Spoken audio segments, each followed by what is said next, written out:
I have worked personally with hundreds of women, and I reflected on many years of my experience and gathered the 5 biggest mistakes that I've seen people do that prevents them from losing weight. So let's dive right in. Here comes mistake number 1. You want to lose weight, so you start to drink more water. And I know some people aren't gonna like to hear what I'm saying, but hear me out. Drinking more water on its own isn't going to help you lose weight. When you're walking around with this humongous bottle of water for the sole purpose of you kicking off your weight loss journey and you try to chug it down every single day, I hate to break it to you guys, but it isn't gonna work. Now, most people are somewhat dehydrated, and drinking more water for sure is great for you. So if you're trying to just stay more hydrated and you've been doing a good job, please continue to drink more water. But please stop associating weight loss with drinking a gallon of water a day. Those things are simply not related. I've been in the industry and I've overheard trainers and coaches telling their clients when they come to them and saying, hey, I want to lose 20 pounds. And what they're saying to them is like, well, you have to drink more water first. What they probably forgetting to say, instead of drinking more water, what you need to be doing is substituting your sweet drinks with water instead. Now, if you're doing that, then yes, you're going to see results very quickly. Here comes mistake number 2. You were told the scale is a monster, so you just got rid of it. Now, give me 1 minute and I'm going to tell you a story of my client who came to me a few years ago and asked me to help her to lose weight. When I asked her how much weight she wanted to lose, she wasn't sure because she hasn't stepped on the scale for about 3 years or so. And when I asked her how much she weighed at the time, she said,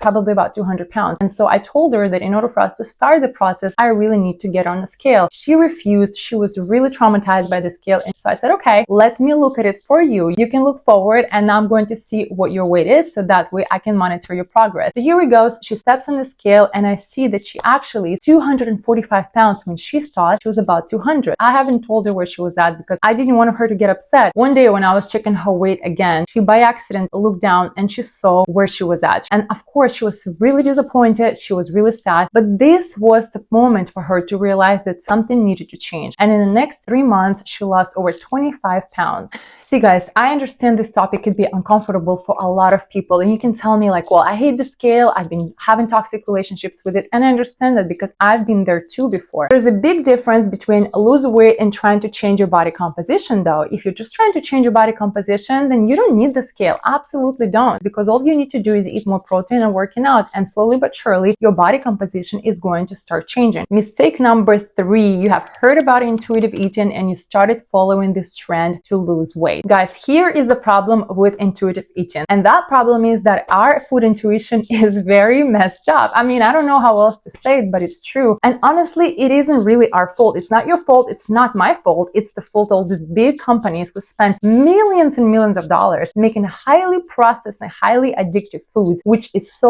difficult for us to fight. But when it comes for our body to give us signals, our body isn't going to give us the correct signals. Our body is going to give us signals based on our food habits. And so for that reason, intuitive eating isn't suitable for someone who's trying to lose weight. And here's mistake number 4. You're trying to lose weight, so you removed a food or the entire food group out of your diet. Have you ever done this before where you're trying to lose weight and so you're going to remove all the pastries or all the sugar or all the fruit or whatever that is that you're trying to remove because you think that is what's getting in your way? Well, I have good news for you. You never have to do it again. And in fact, it's not only not going to help you to lose weight, I believe that it might make you gain more weight in the future when you restart eating those foods again. Because what we're trying to avoid the most is what we're going to think the most. And we're going to see that everywhere. Have you had that? Like, I don't know, when I used to try to remove sugar, I would see that everywhere. Well, sugar is everywhere, right? Whenever you're trying to remove any food group, you get what I'm saying. You're going to go to the store and that's where your eyes are going to go. And so one day when you finally can't deal with that anymore, you're probably going to buy a box of donuts and you're just going to eat it all by yourself. And then you're going to regret it. I work with a lot of clients with weight loss, and none of my clients have ever